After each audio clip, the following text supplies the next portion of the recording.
Ce vendredi 9 octobre 2020, c'est un Sénégal méconnaissable qui s'est fait piétiner 3 buts à 1 par le Maroc au complexe sportif Prince Moulay Abdallah de Rabat. Une lourde défaite au goût amer qui aura tout de même le mérite de jeter un gros coup de projecteur sur les lacunes que traînent les Lions du Sénégal depuis des années maintenant.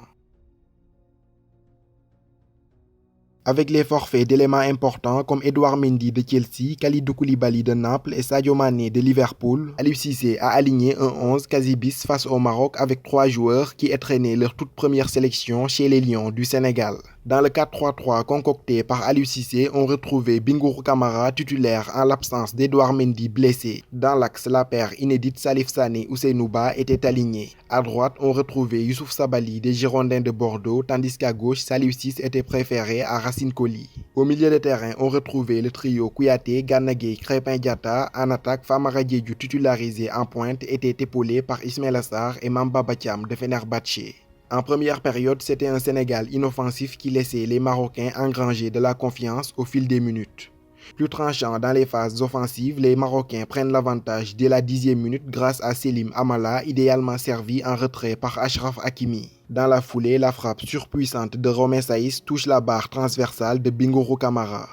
Les vice-champions d'Afrique réagissent en fin de première période avec cette frappe de Famara Diédhiou qui passe à côté des buts marocains. Au retour des vestiaires, les hommes de Vahid Halilhodžić accentuent la pression sur un Sénégal complètement dépassé qui concédera un second but à la 71e minute grâce à Youssef El Nesri qui concluait un très beau mouvement collectif. À 4 minutes de la fin du temps réglementaire, Youssef El Arabi enfonce le clou, Sarr sauve l'honneur sur penalty à la 88e. Score final 3 buts à 1 en faveur du Maroc.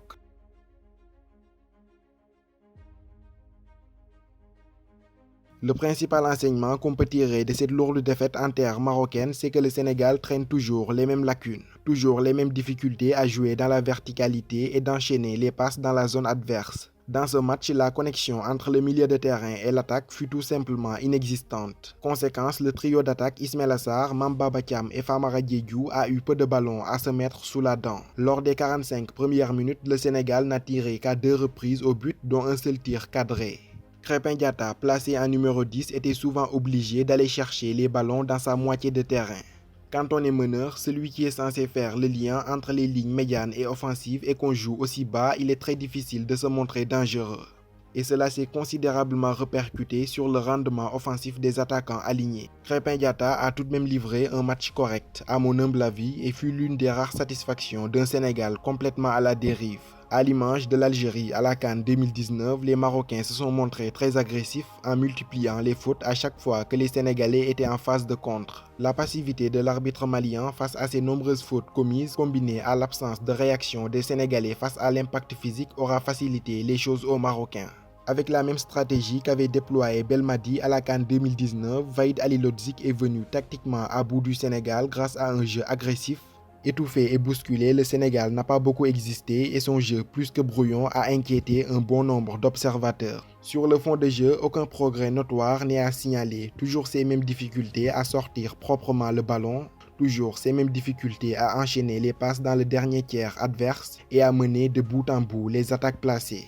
Quand tu es en grande difficulté dans le jeu et que tu es bouffé dans l'impact physique, les coups de pied arrêtés sont souvent des armes salvatrices, mais là encore, les Lions n'ont pas progressé. Tireur attitré des coups de pied arrêtés, Krépin Diatta n'a jamais réussi à trouver efficacement ses partenaires lors de ces phases de jeu.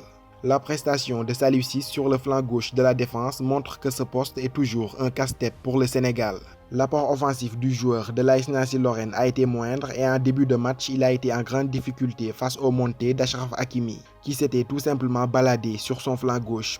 Pour sa première titularisation en défense centrale, Ousseynou Ba fut l'une des rares satisfactions du Sénégal.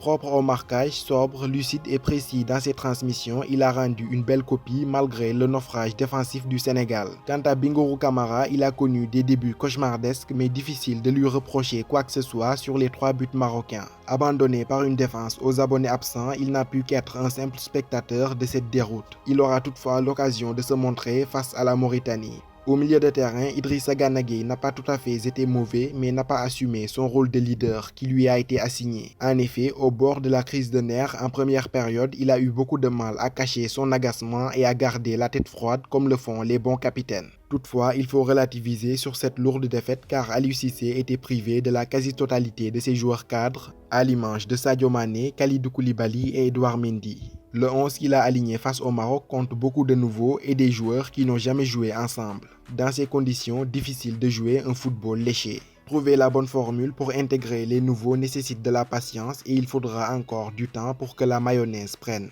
C'était tout pour cette analyse et débrief du match Maroc-Sénégal. Que pensez-vous de la prestation des Lions? Dites-le moi dans les commentaires.